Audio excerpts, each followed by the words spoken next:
پہلا چیز کئی حدیث میں نہیں آتا ہے کہ محمد صلی اللہ علیہ وسلم کا جنم دن منانا چاہیے، کئی حدیث میں لکھا نہیں ہے. تو 12 ربیع اول بنانا تو کئی حدیث اور قرآن میں نہیں ہے. جیسا میں نے کہا کوئی بھی حدیث اور قرآن کے اندر یہ نہیں کہا گیا ہے کہ ہمیں محمد صلی اللہ علیہ وسلم کا سالگرہ بنانا چاہیے. تو اور سالگرہ بنانا ہمارے مذہب میں ایسا کچھ ہے نہیں. بعض لوگ یہ کہتے ہیں جب حضور پیدا ہوئے تھے تو کوئی میلاد نہیں منائے تھے مکہ میں، ہے نا؟ حضور جب پیدا ہوئے تھے میلاد مکہ والوں نے نہیں منایا، آپ کیوں منا رہے ہیں؟ تو جواب میں آپ یہ کہیں جب حضور مکہ میں پیدا ہوئے تھے تب مسلمان تھے کہاں؟ حضور نے تو 40 سال کے بعد اعلان کیا ہے. نہیں، حضور نے 40 سال بعد اعلان فرمایا.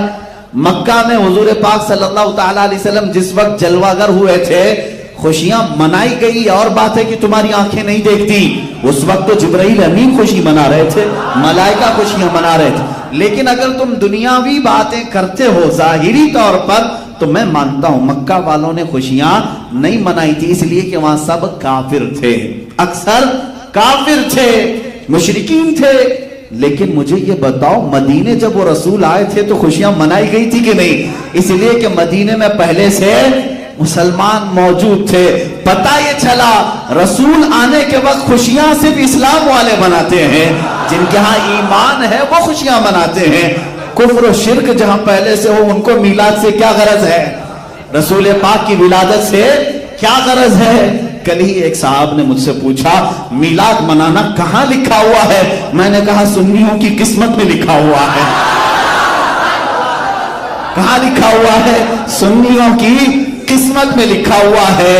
اس لیے کہ ہم نے تاریخ میں دیکھا ہے کہ جب رسول مکہ میں آئے تو وہاں قسمت والے ایمان والے نہیں تھے، اس لیے ہو سکتا ہے انہوں نے ظاہری خوشی نہیں منائی، لیکن مدینے والوں کی قسمت میں تو ایمان تھا.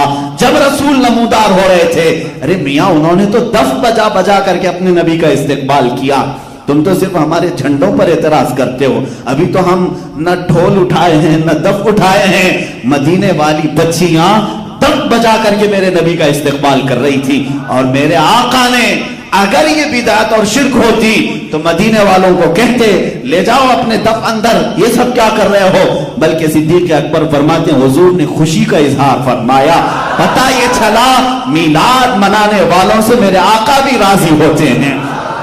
حضور پاک صلی اللہ تعالیٰ علیہ وسلم راضی، اور کیوں نہ ہو قرآن پاک میں. بہرحال یہ ٹاپک میرا نہیں ہے آج.